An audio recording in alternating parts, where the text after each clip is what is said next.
Herkese merhaba arkadaşlar, kanalımıza hoş geldiniz. Sıkıyorsa boşat.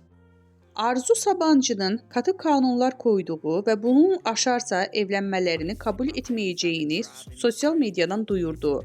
Hande Erçel müstakbel kaynanasına öyle bir cevap geldi ki, ünlü oyuncu Sabancı'nın yaparsan oğlumla evlenemezsin, evlenmiş olsam bile boşatırım diye haber yolladığı ilk kanunu önceden çiğnediği hem de ardından sosyal medyada ilan etti.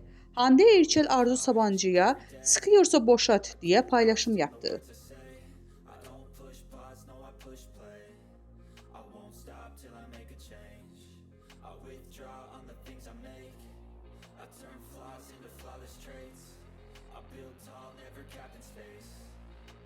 Stop till I hear him say